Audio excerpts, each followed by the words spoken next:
Good afternoon, everyone.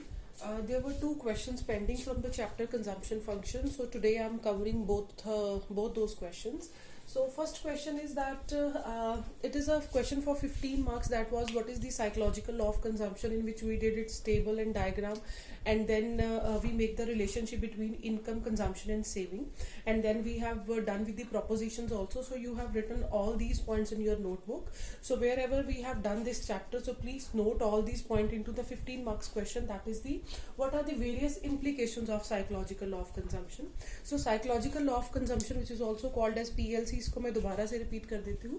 Psychological law of consumption means that when income increases, consumption also increases, but increase in consumption is always less than increase in income because people save a part of their income. That is called as the psychological law, okay? Because it depends upon the psychology of the people. But we know that in the economy there are different stratas of people, so we cannot say that MPC for every strata will be same, right?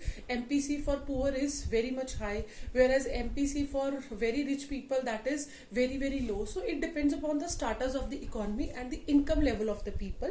But normally हम यही कहते हैं that as income increases there is definite increase in the consumption. That means MPC would always be greater than 0 but less than 1. Now different implication means that how this law apply into the different fields of the economy. So number one is the strategic importance of the investment. So as you know that this law is applicable in the short period. So in the short period the consumption remains more or less constant. So in order to increase the level of employment, we cannot push the consumption in the economy. It is only with the help of investment that we can gear up the level of employment in the economy, okay? So this law has put more importance on the investment in order to increase the employment because consumption in the short period remains more or less constant. Second is possibility of overproduction. Now it is because of this law that there is always a possibility of overproduction. आप ये नहीं कह सकते कि जितनी चीजें बनी है वो सारी की सारी जो है they will be automatically consumed, because there is always a less increase in the consumption with increase in the income. So there is always some stock which is left unsold from the part of the seller, due to which there is a problem of overproduction. मैं दोबारा से repeat कर देती हूँ over production का point. इसका मतलब ये है कि आपने देखो इस लॉ में यही ध्यान में रखना है कि जैसे जैसे इनकम बढ़ती है कंजम्पशन बढ़ती है, बट क्योंकि वो सेम रेट से नहीं बढ़ती, हम ये नहीं कह सकते कि एमपीसी जो है वो यूनिटी के इक्वल है. जहां पर एमपीसी यूनिटी होगा वहां पर ये सारी प्रॉब्लम्स आपकी अराइज होंगी ही नहीं. बट साइकोलॉजिकल लॉ का मतलब ही y is equal to c plus s है. सो y के बढ़ने से c बढ़ेगा बट उतने रेट से नहीं बढ़ेगा, and then there is always the savings, right? So third point is refutation of Say's law of market. So Say's law, we all know that the Say's law says that supply creates its own demand, that whatever is produced is automatically consumed, so every buyer is a seller. No, that does not happen, because due to increase in the income the consumption will not increase at the same rate. So whatever is being left, that is being utilized for increase in the saving of the people. So supply, whatever is being produced, does not mean that that will be consumed in the economy. Now fourth is decline in MEC. Definitely MEC का पूरा chapter हम कर चुके हैं, ठीक है? Marginal efficiency of capital का मतलब क्या होता है? एक्सपेक्टेड रेट ऑफ प्रॉफिटेबिलिटी, ठीक है?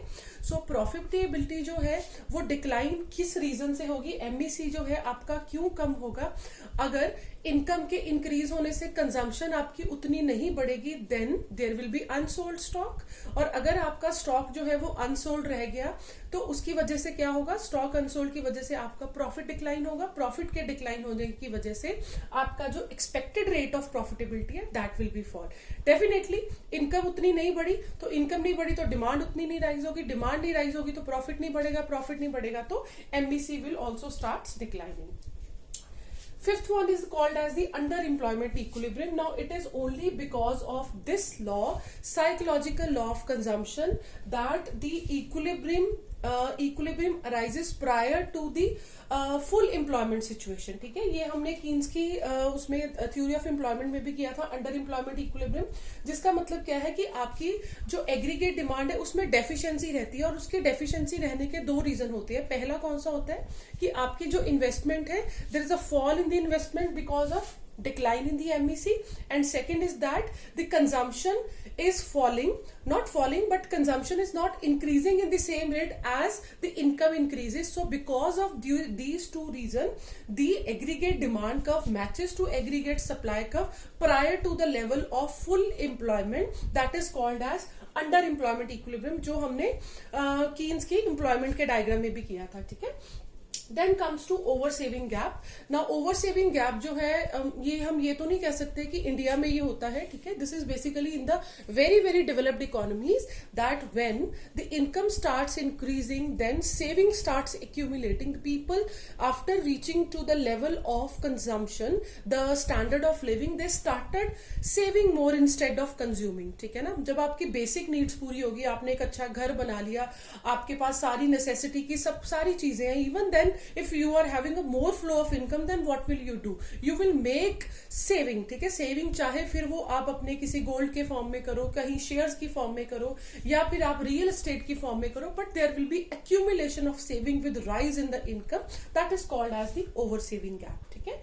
Then is state intervention. State intervention का मतलब है कि लेजिस फेयर पॉलिसी जो है वो इस लॉ की वजह से फॉलो नहीं करती है, बिकॉज जब आपकी इनकम के बढ़ने से कंजम्पशन उतनी नहीं बढ़ती है, then there is a intervention by the government in the form of autonomous investment. ये हम मल्टीप्लायर में भी कर चुके हैं कि इन्वेस्टमेंट की जो जरूरत है वो बहुत ज्यादा है इकोनॉमी में मल्टीप्लायर के काम करने के लिए. ठीक है. So state intervention stands for that when consumption increase or level of employment will increase only because of state intervention in the form of autonomous investment. It is called as state intervention. Then is unique process of income generation. We know that it is only because of this law, this unique process of income generation that started. It is also actually called as the multiplier. So we can say that here K is equal to 1 upon 1 minus MPC. So this formula has worked only because of psychological law of consumption. That is, the K will work when MPC will be more in the economy, and MPC stands for PLC, psychological law. Then is inducement to invest. So inducement to invest का मतलब है कि आपको economy में जो है ज्यादा से ज्यादा इस लॉ की वजह से इन्वेस्टमेंट करने की जरूरत है, so that you can increase the level of consumption in the economy for the people, और more and more doses of investment can be given. ठीक है. So these are 9 points which are related to implications of psychological law of consumption. I know that there will definitely be some doubts, so you can ask me personally, right? Thank you.